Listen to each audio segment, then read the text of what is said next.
Mapagpalang araw po sa inyong lahat. Ngayon po ay araw ng Linggo, ika-16 ng Agosto. Pakinggan po natin ngayon ang mabuting balita ng Panginoon.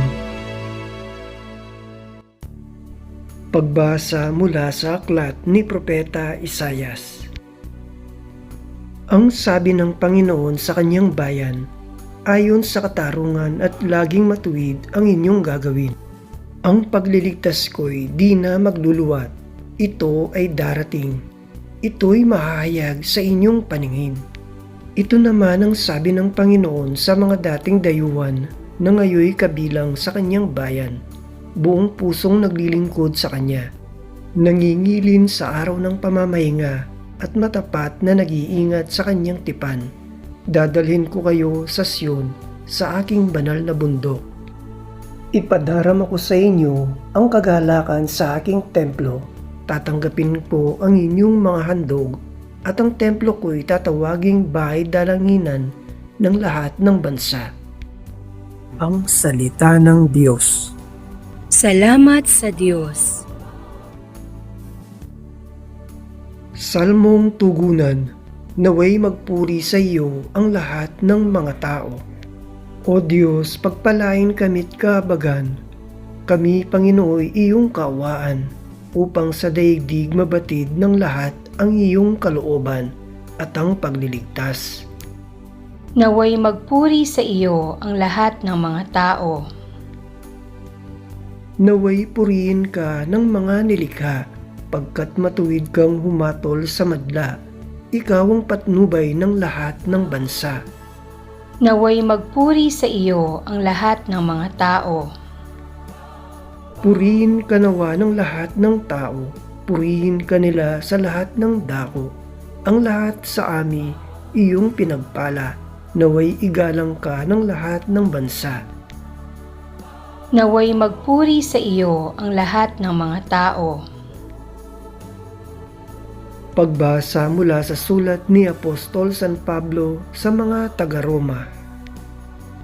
Mga kapatid, ito naman ang sasabihin ko sa inyo, mga hentil. Yamang ako'y apostol ninyo, pinangangatawan ko ang aking ministeryo upang mangimbulo ang mga kababayan ko at sa gayoy maligtas ang ilan sa kanila. Kung naging daan ng pagkikipagkasundo ng sanlibutan sa Diyos ang pagtataksil sa kanila, ang muling pagtanggap sa kanila'y para na rin pagbibigay buhay sa patay. Ang Diyos ay hindi nagbabago ng isip tungkol sa kanyang mga kaloob at pagtawag. Dati masuwayin kayo sa Diyos, ngunit ngayoy kinahabagan sa panahon ng pagsuway ng mga Hudyo. Gayon din naman sila'y naging masuwayin, ngayon kayo'y kinahabagan upang sila'y kahabagan din, sapagkat hinayaan ng Diyos na maalipin ng kanilang kasalanan ang lahat ng tao upang maipadama sa kanila ang kanyang habag. Ang salita ng Diyos. Salamat sa Diyos. Aleluya, aleluya! Ipinangaral ni Jesus ang paghahari ng Diyos, sakit ay kanyang ginamot. Aleluya, aleluya! Ang mabuting balita ng Panginoon ayon kay San Mateo. Noong panahong iyon, si Jesus ay nagpunta sa lupaing malapit sa Tiro at Sidon.